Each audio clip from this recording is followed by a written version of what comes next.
Imagine buying a new car with the hood bolted down. You can't pop it open to look at the engine. To see inside, you'd have to be a mechanic. Imagine the kinds of materials a car company might be tempted to use if their customers couldn't see inside the engine compartment.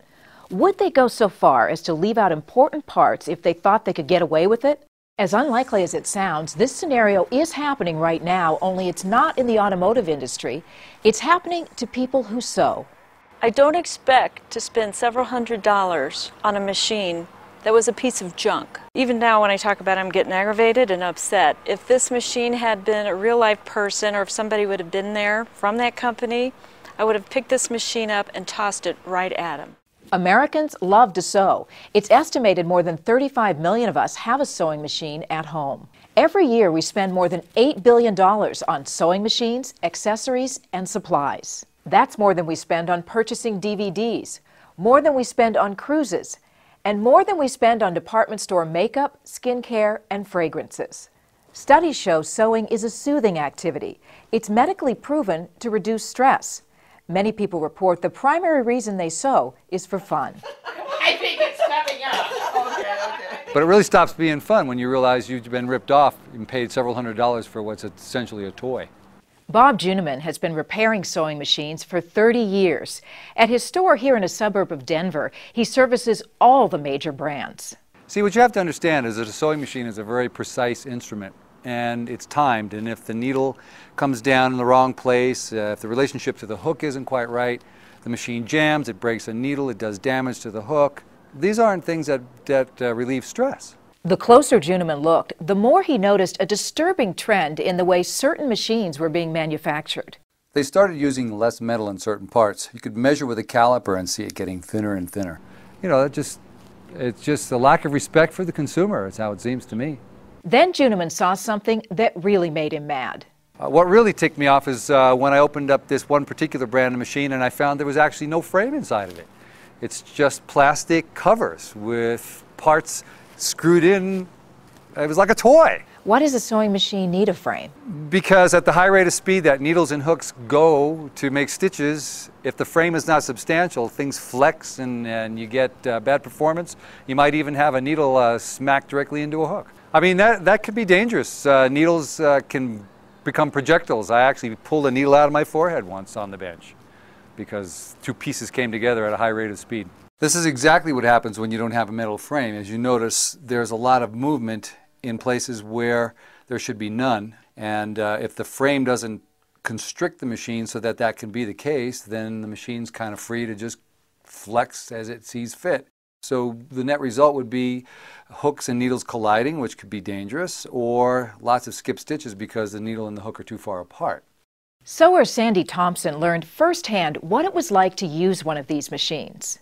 It was the night before I was to have these angel costumes done for a church play that was going on. The following evening was dress rehearsal. It was about 7 o'clock at night and my machine died. It literally died. So I went to one of these big box discount stores and bought what I thought was a pretty decent machine for a couple of $100s.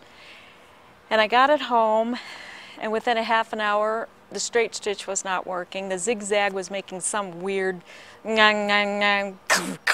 sound. I don't know what it was. And so the next morning I took it into the repairman and see if he could repair it, and he said there was nothing he could do about it. So you paid several $100s for what was basically a throwaway machine? Oh, I was furious.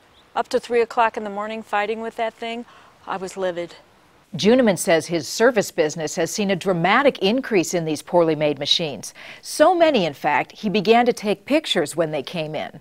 You know, the part that really ticks me off is the company that makes these kinds of sewing machines, they know how to make a sewing machine. They know how they should be constructed. I guess the assumption is that the people who buy machines will never look inside and see how they're made or what they're missing, because they're missing parts, they're missing pieces. So what should you see if you open up a quality sewing machine? You should see a metal frame inside. You should see something that the covers are attached to rather than just being screwed together themselves like a clamshell. So based on your experiences, is there a sewing machine you would recommend? You want me to say that on camera? Sure. Well, Janome, when I worked at a multi-line dealer, they were the machines with the least problems by far. So, you know, I'll fix any brand of machine, but I only sell Janome. if I was to apply the same forces to this machine that I applied to the other one, this is what it should look like. There should be barely any perceivable motion. We searched online for several of the machines you say were poorly made, but we found they were given high ratings, even by some well-known consumer publications. Well, what it seems to me when I read them is that there aren't any techs involved. There aren't people who really understand the machinery well enough to give a qualified answer as to how well the machine works. It's as though they place more emphasis on gimmicks that the machines have built into them than whether the tools actually work. So when someone's buying a machine, how can they make sure they don't get ripped off? Try to make sure the machine has an interior metal frame. Another good idea as far as getting information is to go online, go to chat rooms, find out what people are saying about the machines that they've purchased. It's rare to find anything but rave reviews on Janome machines. Everybody loves them. They work. In the end, it all seems to come down to the age-old principle. A structure is only as solid as the foundation it's built on. And from the sound of things, some of these sewing machines have almost no foundation at all. If your expectation is for a fun, stress-free sewing experience, do your research and choose a brand you can really trust, from the inside out.